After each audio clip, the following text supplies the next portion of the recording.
Welcome to Queen's Podcast. I'm Lauren. And I'm Charlotte, and we're the hosts of Demythifying. Katie and Nathan asked us to warn you. Their podcast uses more curses than the ancient Greeks, so hopefully your ears aren't too sensitive. If mythologies, gods and heroes are more your thing, pour a drink and join us at Demythifying. Hope to hang out with you soon. Bye. Hi, this is Katie. And this is Nathan. And you're listening to Queen's Podcast, the show about badass women in history.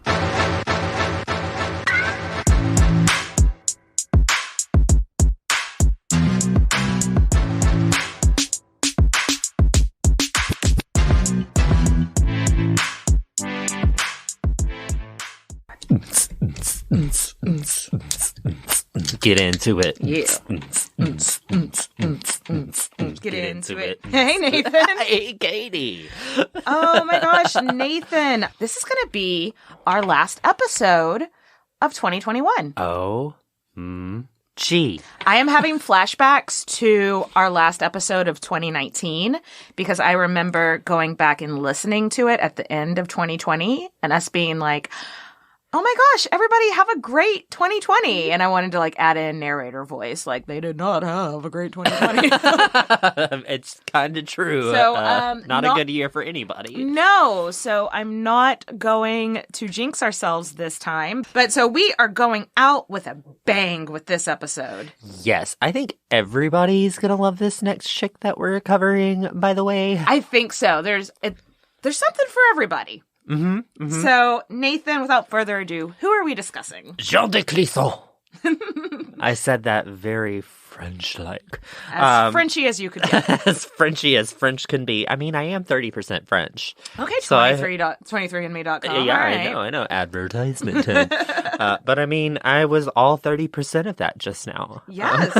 But more specifically to this Frenchy lady, what is she famous for? So she's like this noblewoman turned pirate and like really fucking hated the King of France. I'm into it. Love her. Into it, and she was petty and pissed off, and I can't wait to get into her life. But first, Nathan, what are we drinking? So I made a recipe of mulled wine because, I mean, it's cold outside. Baby, it's cold outside. The weather outside is weather.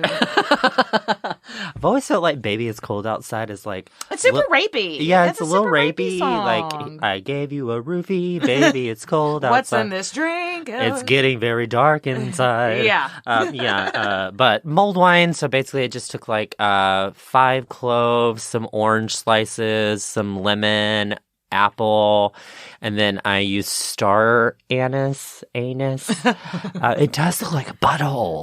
Like, it looks like a butthole. But that's that spiciness, right? Yes, well, it's a licorice flavor, and I don't really like licorice that much, but if you do it, one. It works. It works. It works in here, yeah. And then, like, you bring it to a simmer for about 30 minutes, and then just let it sit, and it is, like, the perfect Christmas drink. Yes. But no, this is delicious, and you're right. It's absolutely perfect for the holiday season. And this episode is going to be coming out just like a day or two before Christmas. So Merry Christmas, bitches.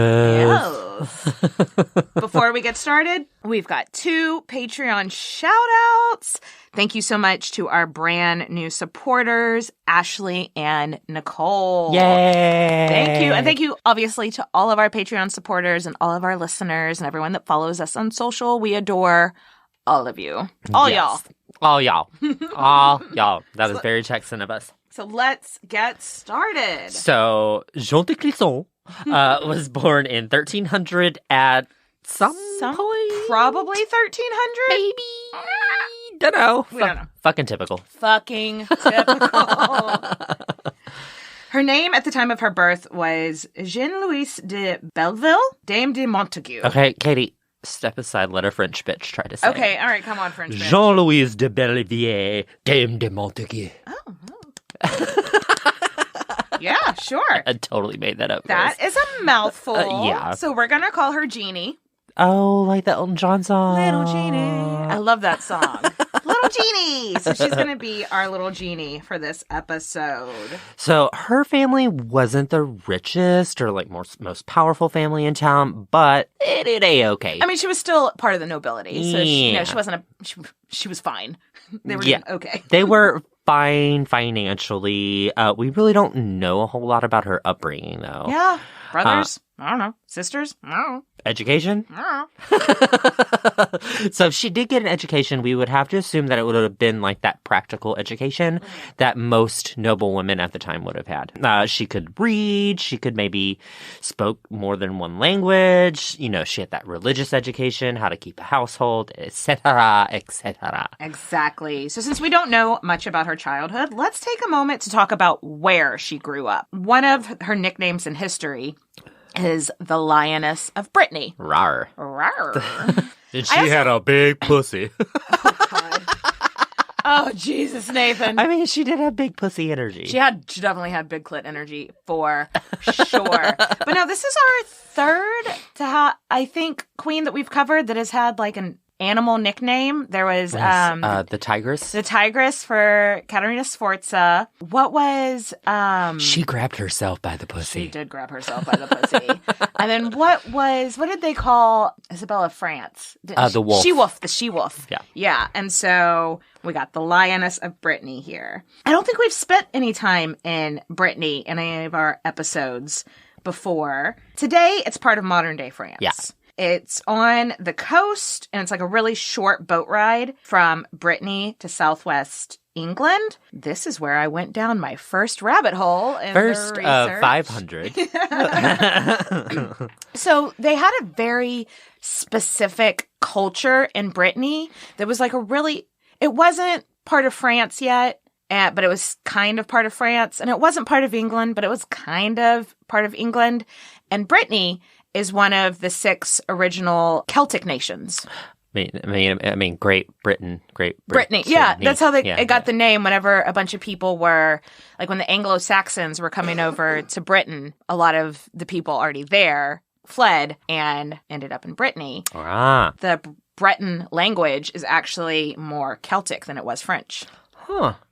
Good to know. So, yeah, let me dig myself right back out of that rabbit hole and let's get back to little Jeannie. So, at the time of Jeannie's birth, it was really interesting hybrid in Brittany at the time. So, it was like French, Britain, cultures intermingling, having babies together. Yeah. And Brittany was really proud, and the Bretons is what it's called, the people that live there, were really proud of, like, their culture and their independence as well. And they had a lot of money.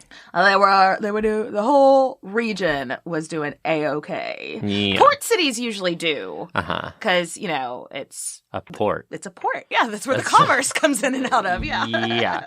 So when we tell you that France was real horny for Brittany, they wanted her nuts so bad. They wanted Brittany to be part of France so bad. Like, and then Britain was like, ugh, France, why are you so obsessed with me? Why are you so obsessed with me? All right, so back to little Jeannie. When she was 12, she was married for the first time. Ugh.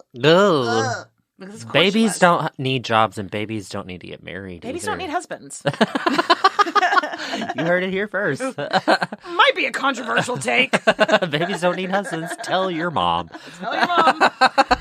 Her first husband was a guy named Jeffrey, and he was 19 and already a widower. Good Lord. So this was his second marriage at 19. And I guess 19 and 12, like right now, we're like, ew, gross. But at the time, I mean, she could have been married off to a guy in his 50s. So 19 was, I guess, better. Yeah. But this 19-year-old had his second wife. Second wife. Moving on up. Moving fast. Come on.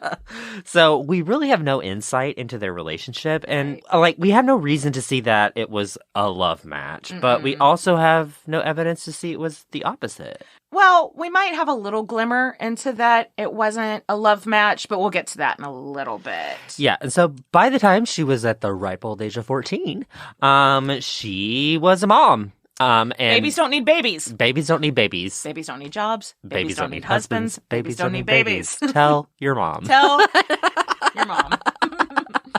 So, of course, she's married to a guy named Jeffrey. So they're like, what can we name him? Jeffrey? Like, come on, bitches.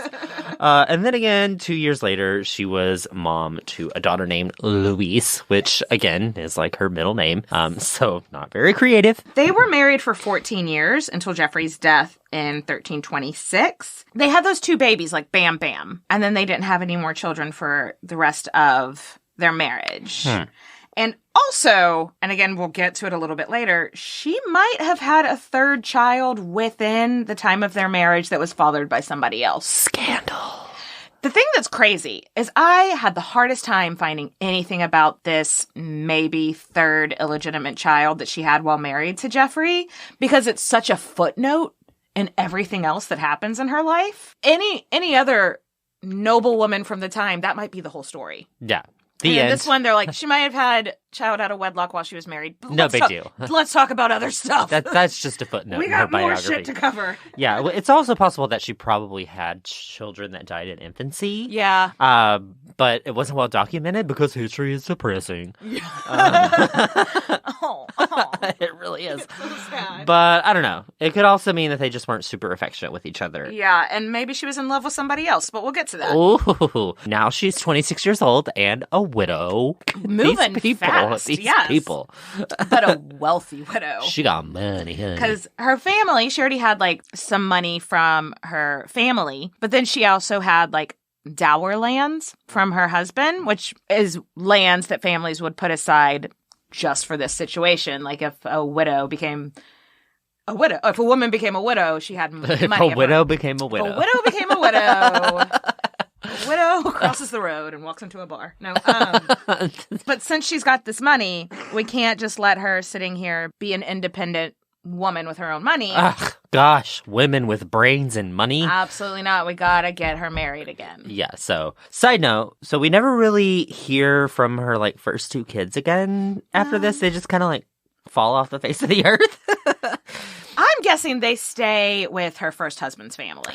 Yeah, I think you're right on that. Her son, Jeffrey, would end up inheriting titles and stuff from his father, but died young in some, like, upcoming battles. Yeah. So, spoiler alert. Yeah. Spoiler alert, 1300s in France, there's war. Yeah, lots of it. It's the 100 Years' War, which was actually 116 years. They lied to me in the brochure. It's a little misleading, but I guess the 116-year war. I need to speak to your manager, France. So, who is what's behind hubby number 2 door? You picked bachelor number 2. Too bad he's a raging alcoholic. No, he wasn't. But in 1328, at age 28, probably, she married a guy named Guy. Yes. Hey, Guy. Guy of Penthièvre. Sure. He was from a very, very prominent family.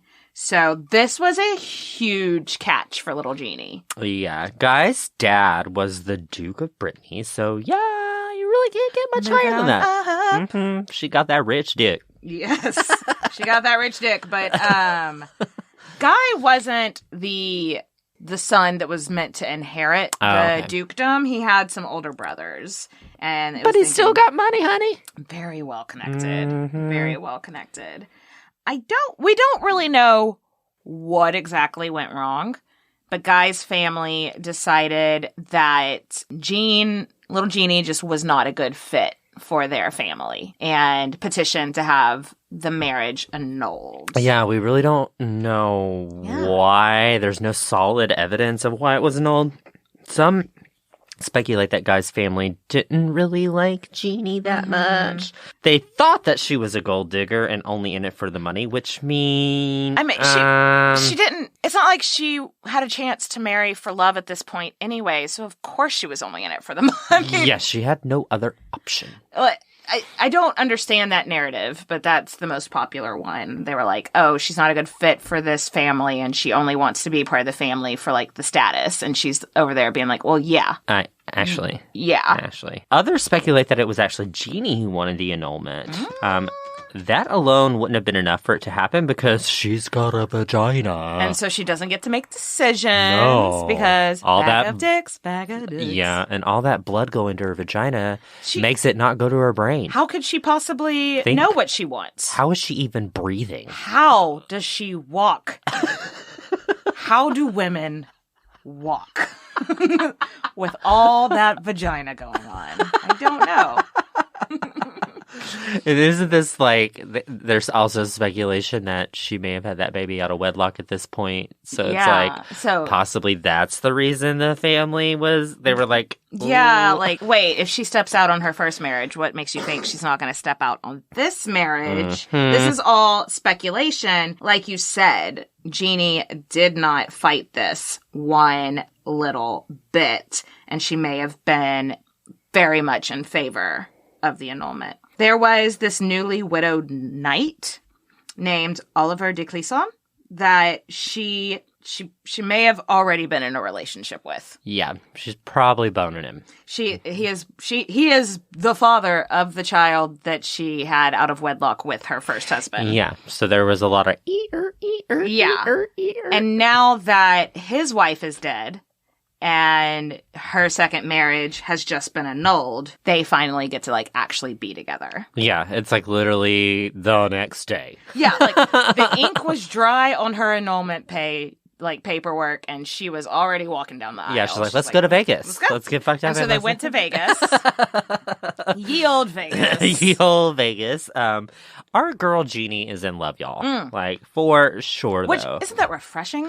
I know. We don't get to see that much. Yeah, for this time period, unfortunately, she had to have the 2 other marriages to get there. It's just so rare that we actually see the nobility in a love marriage. Yeah, and the Clisson family they're not exactly slumming it either. No. You know, he's got a castle and lands in both Brittany and Normandy, so that combined with the lands that Jeannie has. Yeah, they're not hurting for cash. Yeah, definitely not. They're not calling 877 cash now. No, not at all. They were doing A-OK. They would go on to have 5 children. Whew. And like we said, the first one was probably born while she was married to her first husband. Let's not do math, guys. Don't think about it. Don't think about it too hard. Yeah, the dates are blurry and confusing, but yeah, her life is just so wackadoodle that, again, we don't even know. They had 5 children altogether. She was 30 when they married. In their 14 years of marriage, they had Isabeau, born in let's not talk about it. Don't ask about your birthday. Maurice, who sadly died in infancy. Olivier, because names are hard. So going with the dad's name. How do you say this name? I'm just going to call Guillaume. him Guillaume. I think it's Guillaume. I'm going to call him Gilly. Okay, Gilly. Yeah. Sorry, French people. Gilly's so silly. Gilly's so silly. And their last daughter, Jean. Oh, how creative. I'm sure it's like Jean. But, it's Jean. I sound like an asshole doing that all episodes. I know, right. Okay, so let's put a pin in Jean's domestic bliss because we got some politics to discuss. We got some politics to be politicking about. Yeah, let's get politicking. Politicking. Yes. So after their annulment, her second husband, Guy, married again and promptly had a daughter named Jeanne. What? Were there just not enough names that he was like, gotta name it after my ex-wife? But then soon after that, Guy ends up dying. Yes. And Guy's older brother had also died with no heir, so that means that this girl was the heir to the Duchy of Brittany. Yeah. Well, it meant that the girl's husband was the heir to the Duchy of Brittany. Because she's again, vagina. How can she do it? How can she vagina and do another task? I don't know. I don't know how I'm doing it. How is your mouth even moving? How? How do I brain thoughts? How do I do it? She's a witch. Witchcraft. Anyway, ex-stepdaughter Jeannie, I guess. Because that's not confusing. No.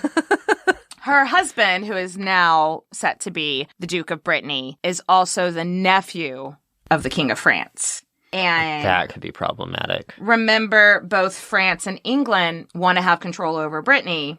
So they both have opinions about who is going to be. Very strong opinions. Very strong opinions about who's going to be the next Duke of Brittany. And England was like, hey, hold on a fucking minute. This could be a really confusing and in-depth conversation. I'm going to try to keep it as top of line as possible. But like I said, we're in the 100 Years' War. And the 100 Years' War was started because the King of England, Edward III, thought he had a claim on the French throne through his mother, Isabella of France. Okay. The she-wolf. And that's valid. Yeah. And France was like, no, sorry, friend. Not only can women not inherit titles, you can't inherit through the female line. So you can't inherit through your mother. You can only inherit. So now, with France being like, yeah, we want this guy to be the Duke of Brittany by marriage to his wife, England's being like, wait. You just told us you can't do that. Lots of fragile dick energy here and misogyny. Surprise. Yes. Yeah, and England's like, yeah, you said we can't do that. So the next living relative through the male line was this other guy named John of Montfort. And England's like, John is the rightful duke. And then France is like, no, this other guy is the rightful duke. And it was just a bit of a shit show. Yeah, so this is the beginning of the Breton War of Succession. War. Good God, y'all. What is it good for? What is it good for? Breton Succession. Say it again now. So this is like a war inside of a war. It's a Russian doll situation. Yeah, it's like the 100 Years' War within a war within a war. But a lot more death. Yeah. And back to little Jeannie. Hubby was a major general in the military, and they were major landholders. We've already kind of established it. So they had to pick a side at this point. They couldn't stay neutral. Yeah, absolutely not. And I believe you pronounce it absolutely no. No.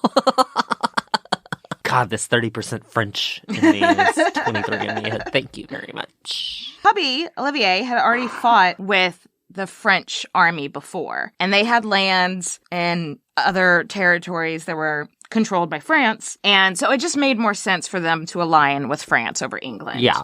In this. So they threw their support behind other Jeannie and her husband. And this is where our story really starts popping off. Yeah, so husband Olivier has to go off to war to fight in the War of Succession, which must have been pretty nerve-wracking for little Jeannie. Oh my God, I am so happy I never have to worry about my husband going off to war. That's a funny thought. Steve in war. Yeah. I don't think he's well suited for it, No. to be honest. He would be like, can I just make some spreadsheets for the war? So, I mean, but for Jeannie, their youngest child is only 2 years old. Yeah. And remember, she actually loved this husband. So if anything was to happen to him, she's gonna be heartbroken. Spoiler alert. So, spoiler alert coming to fruition. He's captured by the English. Can you fucking imagine? I think that's worse. I guess not worse than your husband dying in war, but when they're captured, it's the not knowing that must be so nerve-wracking. It's like, are they torturing him? Are they... Is he dead already? Is he dead? Yeah. Are they gonna let him go? What do they want? Is he even still alive? That just sounds so nerve-wracking. Yeah, and much to Jeannie's relief, though, the English just kind of let him go. I mean, they did ask for a ransom, but barely. I mean, the French king at this point is like, this is suspicious. Yes! I have to imagine that, after this terrifying experience, their reunion must have been pretty hot. Yeah, I could totally see it being how is this not a miniseries? I feel like we say this about a lot of the women that we cover, but seriously, how is this not a miniseries? It's got sex, it's got infidelity, it's got a lot of stuff we're about to get into, it's got war. Good God, y'all. But big sigh of relief here. Hubby is finally home, so things can go back to normal. Can you tell if they are? So, not long after the release, an invitation arrives from the King of France. Bonjour. That's exactly what it said. Bonjour. It was a singing telegram. Da-da-da-da-da-da. How cool. Like, King Philip VI of France has invited Olivier and, like, a dozen other Britons to, like, do this big tourney in France. It was going to be like a celebration. Like, thanks for fighting for me. And let's have a beer. Let's joust. Let's feast. Let's do all this. Sounds great. I guess no one thought it was suspicious that they were like, but don't bring your wives or anything. Yeah, I mean, maybe it's a bro party. Yeah, it's a bros only. 100%. No girls allowed. So Olivier packs his bags and tells Jeannie, hey, I'll BRB. Love you, babe. Narrator voice. He would not BRB. It turns out that King Philip and his nephew, the new Duke of Brittany, were suspicious of Olivier. I mean, like I said, why did they let him go for next to nothing? Yeah. You know, what does he know? Did he defect to the English king? Was he always a spy for, you know? Yeah, like what did... I get the suspicion, but I think the follow-through was flawed. Yeah, right. It was a trap. Once Olivier was on French soil, he was imprisoned and brought to Paris. He and the other Breton lords were put on a public trial for conspiring against the French king. Of course, when we say trial, you know, we're doing the air quotes around it because it was not a trial. I feel like this has come up a lot in episodes that we've discussed where people are put on quote unquote trial, but it's like they're already found guilty. It's like it's just for show. Yeah. It's just theater. When we think point. like in America being put on trial, you actually have to be proven innocent. Yeah. You know, whereas like this was the jury was the king, basically, and the king had already made up his mind. So, yeah. This was a fucking scandal, though, for several reasons. One, there was actually no evidence that he had done anything wrong. It was just like a hunch that the king had. So, cool. Second, for a nobleman to be put on a public trial, that was...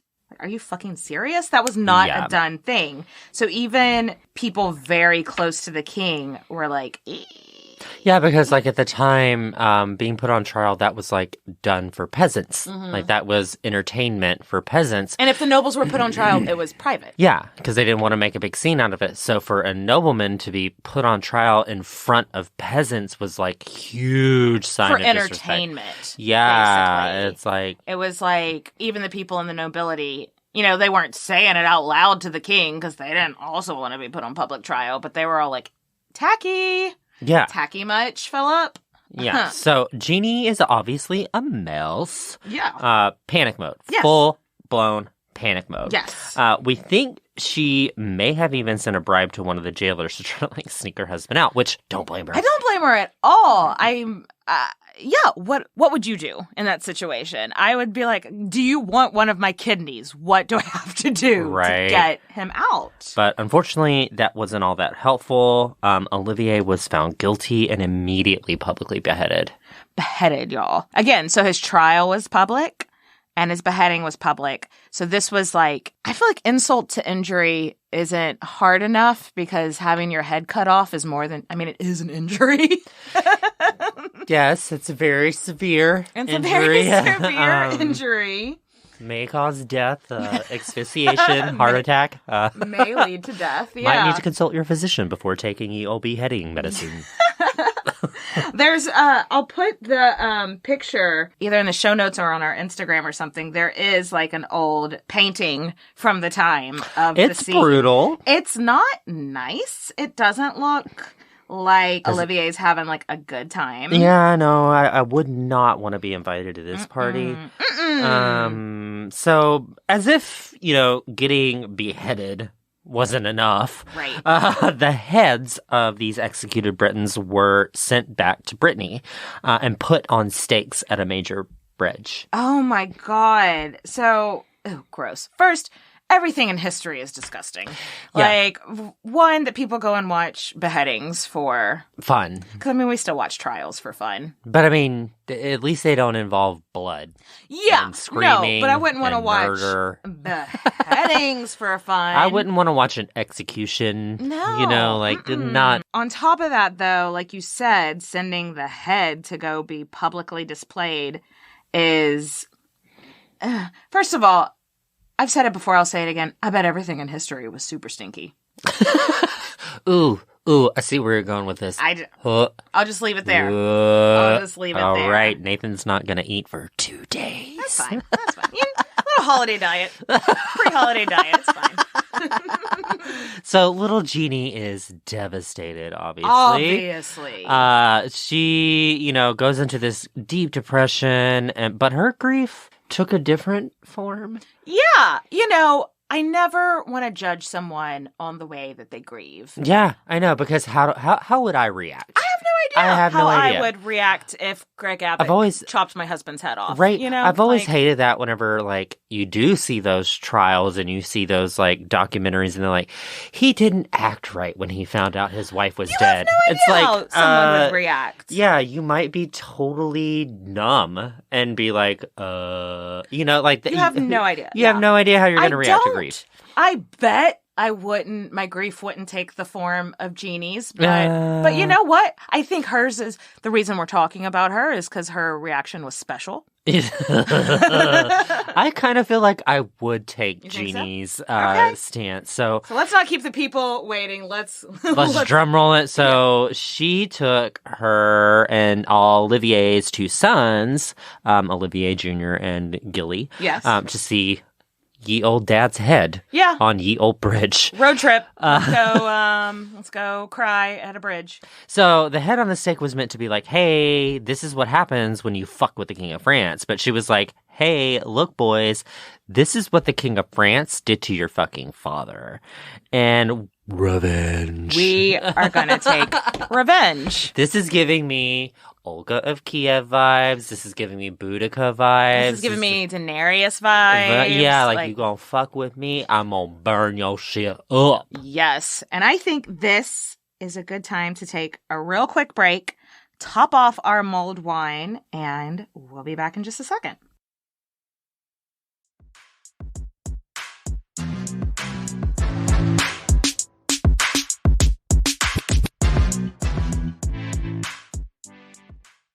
And we're back. We've topped off our drinks. They are delicious. So, yeah, let's pick up where we left off, Nathan. So, your husband's been wrongly executed by the King of France. So, what's a widow to do? Sell your lands and turn to piracy, obviously. Wait, what? Yeah, that's right. She immediately goes back home and she sold most of her Clisson estates that Olivier had left her. And she goes around to her neighbors and is like, hey, did y'all like my husband? And her husband was very well liked. Yeah, so everyone's like, yeah, we fucking love this guy. And she's like, do you think what happened to him was fucked up? And they're like, yeah, that shit was real fucked up. Yeah, and she was like, you want a revenge? Would you like to revenge with me? And they do. And they do. They all want a revenge with her. And yeah, so that's how this little known widow raised an army and started her path to fame of being kind of a terrorist. Yeah, she kind of was. But for love. For a terrorist for love. A terrorist for revenge for love. It's funny that she's famous for being a pirate because she started on land. She started on land. And she had the element of surprise on her side because no one really knew who she was at this point. No one expects the Lioness of Brittany. Yeah, and widows raising armies to avenge the death of their husband, wasn't a thing. It wasn't the done thing. No one in society. You didn't pick up Vogue magazine and see, hey, I am how to avenge the death of your husband when his murderer is the king. Yeah, is your sign compatible with the King of France? What sign do you think she was? Who is the most Scorpio? Katie answered her own question. Yeah, I think she was a Scorpio. This sounds. I would say a Leo. Maybe they're both extremely extra. Yeah. Anyway, and I love extraness. Yeah, it's also giving me, we've already said, Khaleesi vibes. Come on, Danny. Whenever her husband was killed, she went mad. Whenever one of her dragons was killed, she went. So revenge. Let's do it. Yeah, her army attacks castles and army camps of the dudes that the support of the king and the new Duke of Brittany. So they just Fucking slaughter them. Yeah, like ding dong, death.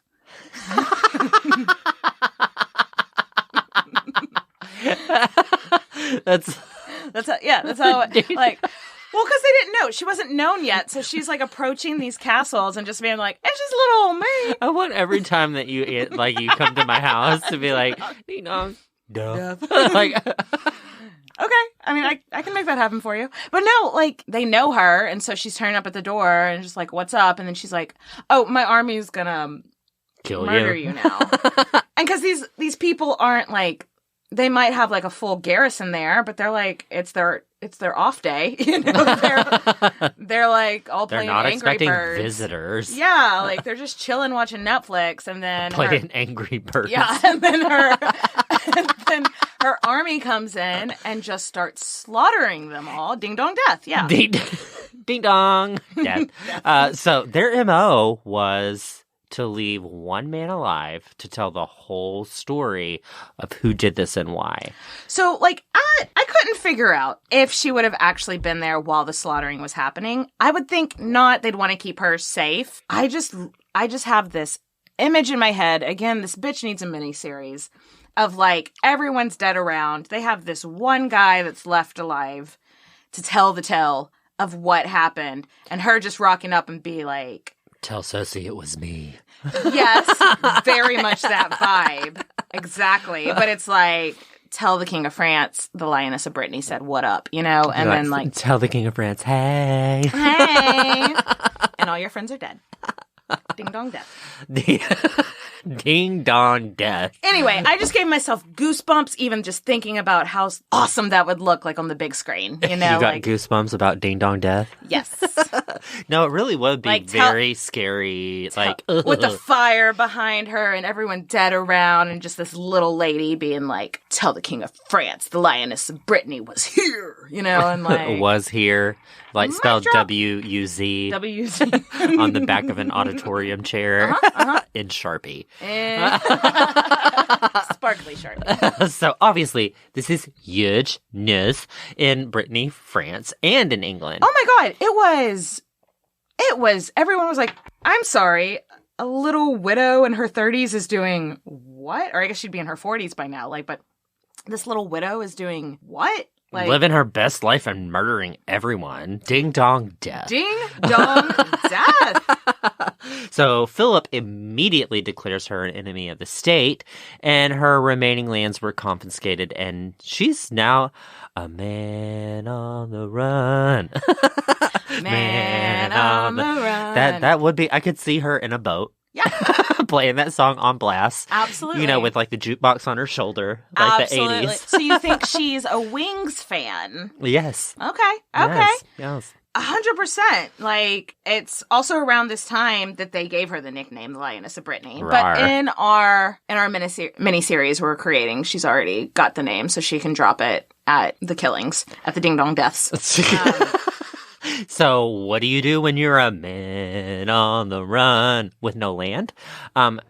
Dig to the high sea, obviously. I mean, if you can't be on the land, be on the water. Durr. So she uses the last of her money to buy a ship, and she keeps doing what she does best. Attacking French ships, killing everyone on board, leaving one man alive, tell the king the Lioness of Brittany says, what's up, and peacing out. Yeah. That literally is her tagline. Yeah. Tell the king the Lioness of Brittany says, what's up. Tell the king it was me. Nope. Tell Cersei it was me. Yeah, I love it. I can't believe I hadn't.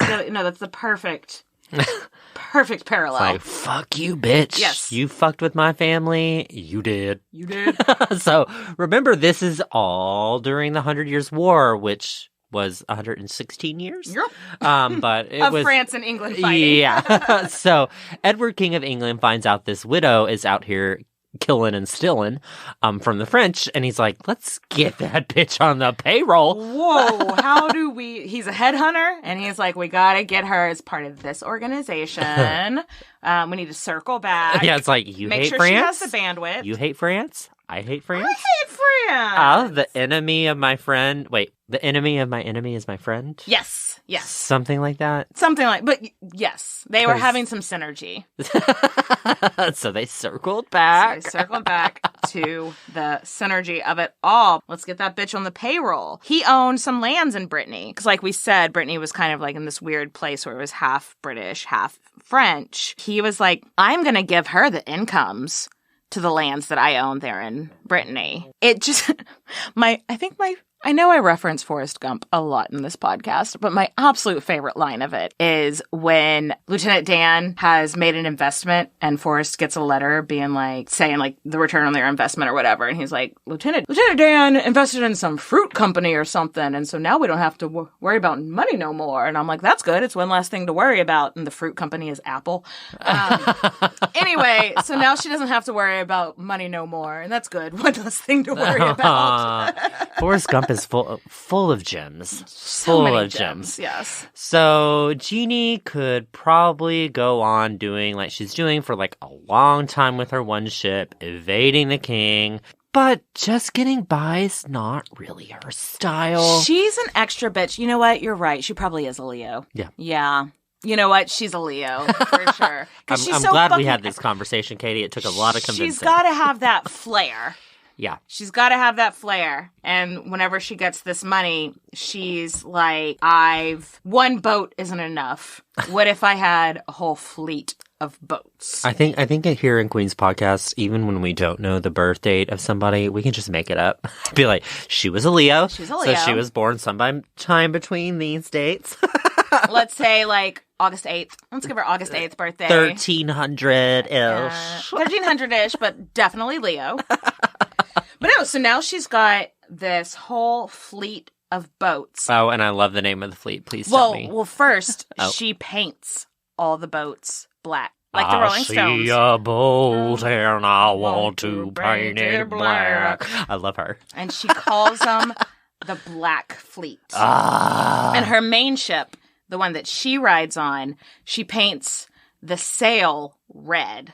Ah. So how stunning must that look in day? But then at night you can't see. Yeah, it doesn't look Black stunning Fleet. at night. You can't see it. They're invisible. You can't see it. The element of surprise, ding dong death.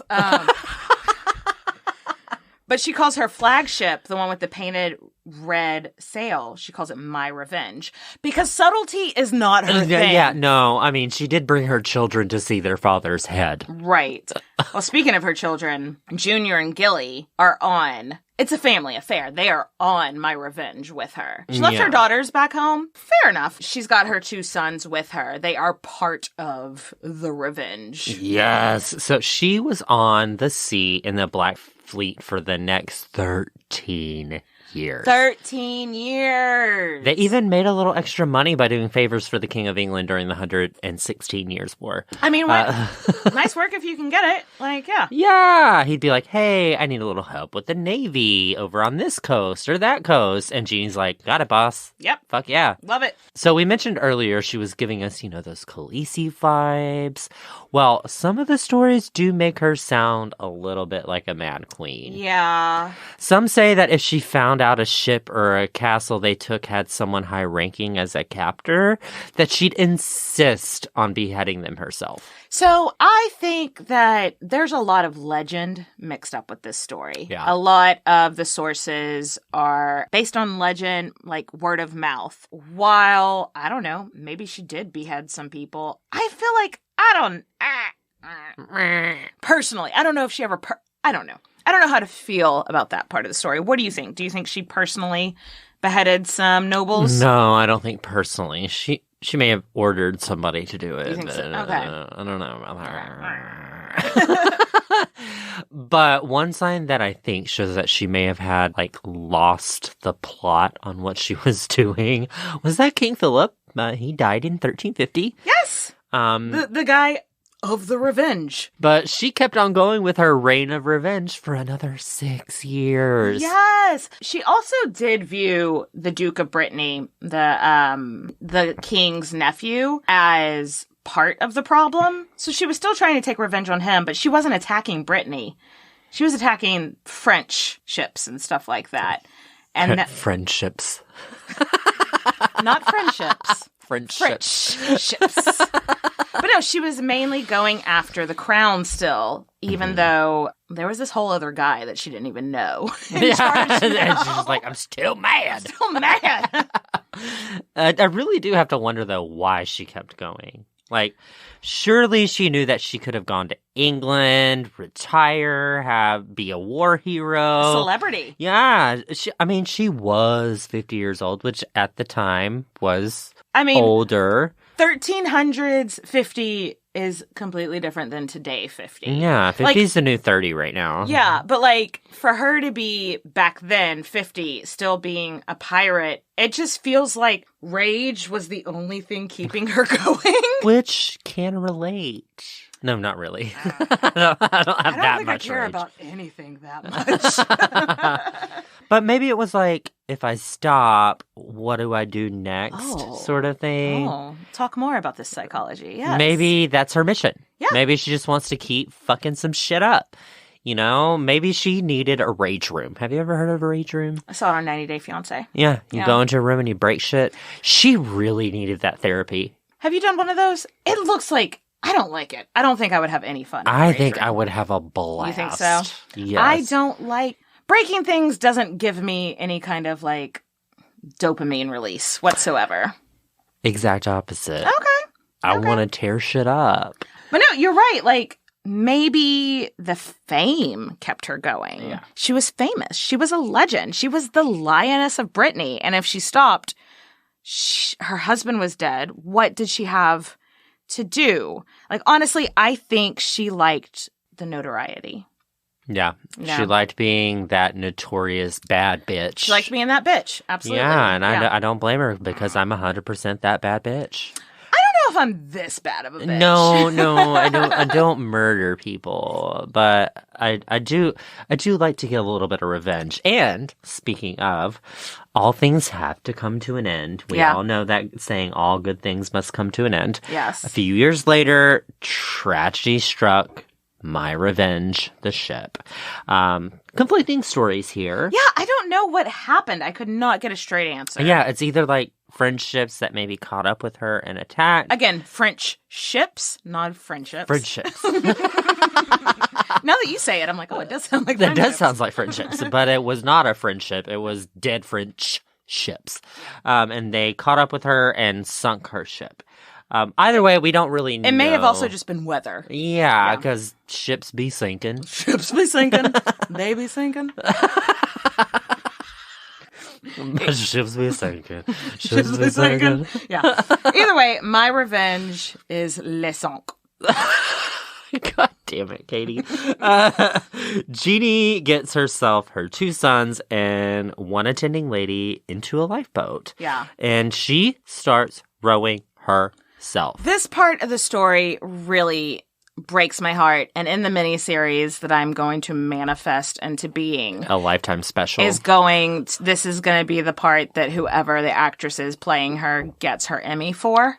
Yes. Like, she is just rowing. Like, her life fucking depends on it, because it does. And she was rowing. 5 days. 5 fucking Ooh. days. She doesn't know which way she's going. They're in the middle of the ocean. Well, she's either going to land in France or in England. She's hoping England. Yeah. She is, God, I hope it's this way. They don't got no GPS. They got no Google Maps. I forgot about that. Night and day for 5 days. She doesn't find land. She doesn't find help. Obviously, she's like shooting for England, but when you're in a panic like this, you get a little disoriented. Rowing. Also, great back exercise, but probably not her goal. Katie's like, sign me up for that class at the gym. I would love this panic rowing. So many calories burnt. Panic rowing. I can just see them behind you going, boo! And you're like, oh. Trauma. Sadly, her son, Gilly, or how do you say this name? Guillaume. He died in the rowboat. Like, yeah, he died from exposure, which I did have to look up, and sounds. It just means the elements. That is a That is like the sun, no water, the elements just fucking killed him. basically like a sunburn killed you. Like, that's Probably dehydration also. Yeah, because dehydration. You can't drink ocean water. That's usually what it is. You get an infection because of some weird shit, and then you end up dying because you don't have any water. Yeah, he died from Sounds exposure. terrible. It just means the bad conditions killed him. And he would have probably been around 17 at the time. And Jeannie kept rowing. I'm just trying to put myself in the mental state she would have been in. Denial, maybe? Yeah, well, of course. Like, you're thinking, oh, no, he's going to be fine. He'll just sleep it off. It's like, no, he's not going to sleep. No, He'd be dead. Deceased. The other son in the rowboat would have been like 20 or so. So why she didn't let him row is... She got mama bear mentality. I think she just turned into like, no. Yeah. I mean, she does fuel herself on rage. Yeah. So she was probably drinking that rage juice. God, it just sounds like it's a rowboat of trauma. Yeah, what it is. and on the 5th day of rowboat trauma, they are spotted by an English ship that just like scoops them up out of the water. Like, holy shit, you're Jeanne de Clisson. We're taking you to safety now. You are an asset to us. Like, yes, thank you. Can you imagine how she must have felt? Give me some water, please. Exhausted, sore, relieved. Yeah. And then now it's actually setting in that her other son had died. So grief on top of that. Oh my God, I would want so much many ice emotions. cream. Oh, so much wine. Yes. But also, like, went down a bit of a emotional rabbit hole. Well, this was like here. the 12th rabbit hole Katie went down. But, like, she started this all for revenge for the death of her husband. And because of it, and because she so blindly was in for revenge, it resulted in the unnecessary death of her son. So I just have to imagine she's in like a grief burrito. That does not It's sound layered delicious. up. But can you imagine like the state that she's in? That's fucking tough. Being like, did I take it too far? Did I do too much? You know what I mean? Yeah. And this would have been about the time that she retired. Yeah. So I think, watching your son die as a result of your, revenge sandwich that you decided to have might end up doing that to you. Right. Kind of take the need for blood out of you. That's, she's also in her mid-50s. So yeah, she's going to be like 55 or something like that at this point, which, again, in the 1300s is much older than 55 is now. So while this is the end of her reign of terror and career in piracy, which R.I.P., love you, girl. Love it. Get it, Lioness. We have one more surprise. Wow. She fell in love again. I mean, I'm sure that she would have preferred it always just be Olivier. But it's so nice that she gets to have a romance once more. Yes. Like, her, our ladies of 50 and up can still get it too. And she not only got it, she got it with a man named Bentley. No, Walter Bentley. So he was a general in the English army. The king gave them a castle on the lands that he owned in Brittany. And the once absolute most fucking terrifying woman on the face of the earth lived quietly for another 3 years. And then she died at her home in Brittany at the age of 59. What a fucking life, man. What a fucking life. However, her legacy didn't end there. Her son, Olivier Jr., he ended up deciding that he wanted to hop over to England and fight on the English side of the 100 Years' War. And he became a very famous soldier, and he was known as the Butcher. Ooh. The Butcher of Brittany. Oh, that sounds... Oh. Who do you... I don't think you really need to use your imagination to know who he was named the Butcher because, was probably pretty brutal. Who do you think he got that from? He got it from his mama. Where'd you get that name from? He got it from his mama. Yes! Exactly. I mean, he had a very, very long, successful career. Of killing people? Of butchering people. But then, after his military career, he went on to become the Constable of France. Like, he made friends with France. Yeah, but who do you think he learned this ruthlessness and, like, get shit done attitude from? The Lioness of Brittany. Yeah. Can you give me a roar, Katie? Wow. need that in my life. You should just save this, and whenever I text you or message you, just